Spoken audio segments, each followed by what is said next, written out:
누가복음 22장 39절부터 44절까지 누가복음 22장 39절부터 44절까지 우리 한 목소리를 함께 읽도록 하겠습니다. 누가복음 22장 39절부터 44절입니다. 함께 읽죠. 시작. 예수께서 나가사 습관을 따라 강난산에 가시매 세례들도 따라갔더니 그곳에 이르러 그들에게 이르시되 유혹에 빠지지 않게 기도하라 하시고 그들을 떠나 돌을 던질 만큼 가서 무릎을 꿇고 기도하여 이르시되 아버지, 만일 아버지의 뜻이거든 이 잔을 내게서 옮기시옵소서. 그러나 내 원대로 마시옵고 아버지의 원대로 되기를 원하나이다 하시니 천사가 하늘로부터 예수께 나타난 힘을 더하더라. 예수께서 힘쓰고 애써 더욱 간절히 기도하시니 땀이 떨어지는 빗방울같이 되더라. 아멘. 오늘 본문 39절의 시작은 이렇게 되어져 있습니다. 습관을 따라 예수께서 나가사 습관을 따라. 이 습관은 바로 거룩한 기도의 습관이죠. 기도의 습관이 예수님께는 배어 있었다라는 것입니다. 습관이라고 하는 것은 제2의 천성이라고 할 수 있을 정도로 중요한 우리 인생의 덕목이다라고까지 이야기를 하죠. 그런데 습관은 하루아침에 형성되는 것은 아닙니다.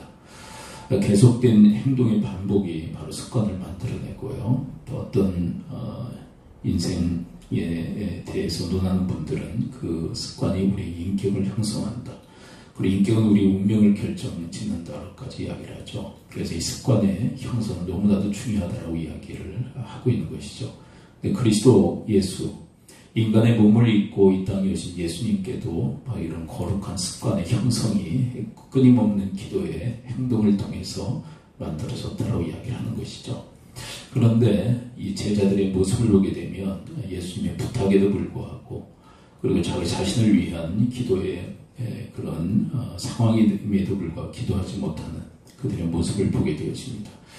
복음서를 보게 되면 기도하는 제자들의 모습을 찾아보기가 상당히 힘들고 어렵죠. 마가복음 9장에 보면 귀신 들려 여러 번 죽음에 넘어지고 자빠지는 그 아들을 데리고 온 그 아들을 고쳐내지 못하는 그 제자들을 보면서 주님께서 따끔하게 책망하시는 그 책망의 중요한 내용이 뭐냐면 기도에 대한 것입니다. 제자들이 예수님께 묻죠. 자기들은 왜 이 귀신 들린 아이를 내쫓지 못했습니까? 그런데 주님은 어떻게 내어 쫓으시죠? 그때 주님께서 하시는 말씀, 기도 외에는 이런 유가 나갈 수 없느니라. 기도하지 않았던 제자들은 무능력하고 또 귀신조차도 쫓아내지 못했다면, 그러나 기도하셨던 주님이야말로 귀신을 내어 쫓는 그런 믿음의 능력의 유함이 있었다라고 주님은 말씀하고 있는 것이죠. 전반적으로 제자들은 기도하는 그런 모습을 찾아보기 어려웠고요. 그리고 기도하지 않는 것을 통해서 기도의 습관은 전혀 형성되어져 있지 않음을 확인하게 되어집니다. 이 기도의 습관이 형성되지 않으므로 결국 이런 아주 중요한 시간에 기도하지 못하는 그들의 모습을 확인하게 되어지죠. 우리 인생도 마찬가지로 생각합니다. 기도의 습관이 형성되어졌던 주님은 이런 결정적 순간에 기도하고 계시죠. 그러나 기도의 습관이 형성되지 않으면 우리도 어찌 보면 제자들과 같이 중요한 기도의 때에 기도하지 못하는 그런 낭패를 경험할 수밖에 없다는 것이죠. 그러므로 우리의 그 기도는 사실 평범할 때, 평상시에 어떻게 습관으로 형성되어지느냐, 그것이 관건이다라고 볼 수 있는 것입니다. 사실 제가 새벽에 대한 말씀도 여러 번 드렸었잖아요. 이 새벽 기도의 이 습관이 형성되어지기까지는 그래도 한 3년 정도 우리가 기도의 습관을 쌓아야만 새벽에 무리 없이 일어날 수 있다고. 근데 이것이 쉽지 않죠. 3년이라고 하는 새벽 기도 재단을 쌓는다는 것이 쉬운 문제가 아니에요. 짧은 단타로 기도하는 것은 쉬울 수 있습니다.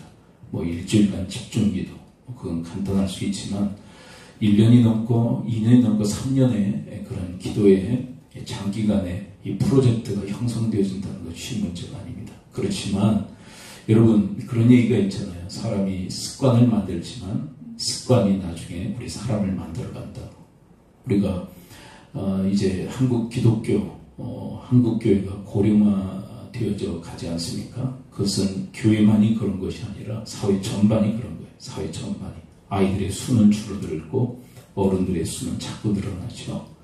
그런데 이런 고령화 사회 속에서 우리가 정말 꿈꿔야 될 게 뭐냐면 예수님처럼 기도의 습관을 가지고 기도할 수 있겠는가. 지금 새벽 기도만 얘기하는 것이 아니라 정말 우리가 나이 들면 나이 들수록 우리의 기도의 재능이 더 깊어지고 확장될 수 있는가. 그것은 아주 중요한 우리 인생의 문제라고 할 수 있어요. 바라기는 예수님처럼 이런 거룩한 기도의 습관을 형성하고 그 기도의 습관을 따라 계속 기도할 수 있는 주님의 사람들 되어지기를 축원을 드립니다. 이렇게 기도하셨던 나의 원대로 마옵시고 아버지의 원대로 되기를 간구하셨던 이 예수님을 하늘 아버지께서는 천사를 통해서 도우시죠. 43절 함께 읽습니다. 거룩한 기도의 습관을 따라 기도하는 자 그를 하나님은 도우실 것입니다. 43 함께 읽어보죠. 시작.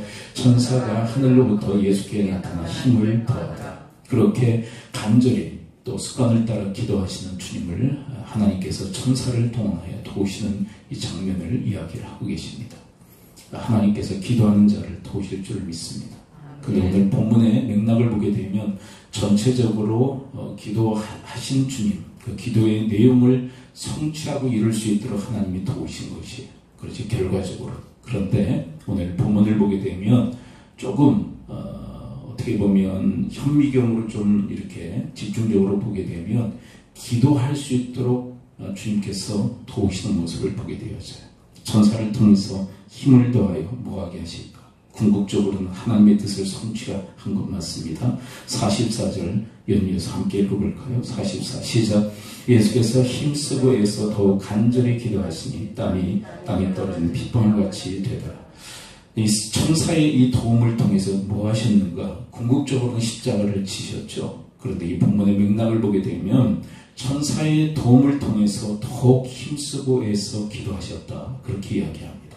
결국 우리로 하여금 더욱 기도할 수 있도록 하나님께서 우리를 도우실 줄 믿습니다. 이게 선순환의 역사예요. 기도하는 자는 하나님이 도우셔서 더욱 기도해요. 그렇죠? 맥락에 의해서 이야기한다. 그래서 기도의 풍년, 기도의 풍성함, 기도에 넘치는 역사가 일어나죠. 천사가 하늘로부터 예수께 나타나 힘을 더하여 예수님 더욱더 힘쓰고 애써 더욱 간절히 기도하시는데 땀이 떨어지는 빗방울같이 될 정도로 우리가 기도할 때 하나님의 도우심이 있습니다. 궁극적으로 하나님 응답의 역사를 허락하시죠. 그런데 우리로 하여금 더욱더 기도할 수 있도록 하나님 우리를 도우셔요. 그런데 제자들의 모습은 전혀 딴판으로 흐르고 있는 모습을 보게 되어지죠. 그들은 피곤해요. 그들은 연약해요. 그들은 힘들어요. 그래 기도하지 않았더니 더 피곤해지고 더 힘들어지는 왜 그럴까요? 하나님의 도우심의 손길이 그들에게 미치지 못하게. 그래서 좀 극단적으로 얘기한다면 기도하지 않으면 하나님의 도우심이 없어요. 기도할 수 있는 힘의 공급도 또 하나님의 말씀의 그 응답도 우리 삶 속에서는 일어나기가 거의 불가능하다. 이렇게 말을 해도 과언이 아니에요. 기도하는 자만 하나님이 도우시는 줄을 믿습니다. 하나님 의지하고 하나님께 손 내미는 바로 그 사람만을 하나님이 도우시고 그 사람의 손을 붙잡아 주실 줄을 믿습니다. 또 왜 그러실까? 저는 이 기도가 하나님을 향한 인격적 반응이라고 생각해요.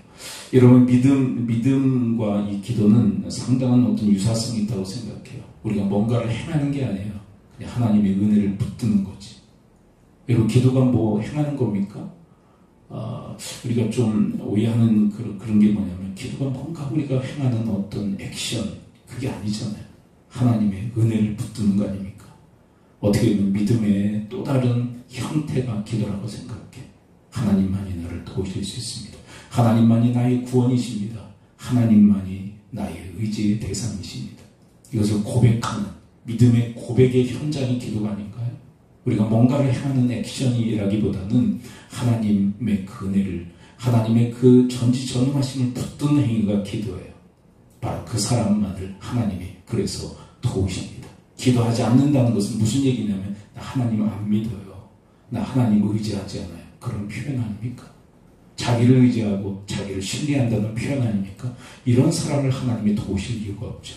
그러므로 여러분 기도를 통해서 나는 무능력하지만 하나님은 전지전능하세요. 나는 의지할 대상 아니지만 하나님 의지할 대상입니다. 기도를 통하여 나를 하나님 신뢰하잖아요. 오직 하나님만 신뢰해요. 그래서 하나님을 향한 신앙 고백적 삶을 통하여 하나님의 도우심이 날마다의 삶 속에 있을 수 있게 되기를 축복합니다. 기도합니다. 아버지 하나님 오늘 말씀해 주시니 감사를 드립니다. 하나님 기도하는 예수 그리스도, 기도가 필요 없으실 것 같은 예수님이 기도하심으로 거룩한 기도의 습관을 쫓아 기도하셨고 그 예수 그리스도께 하나님의 도우심의 손길이 임한 줄을 믿습니다. 아버지 하나님 저희들을 예수 그리스도의 제자들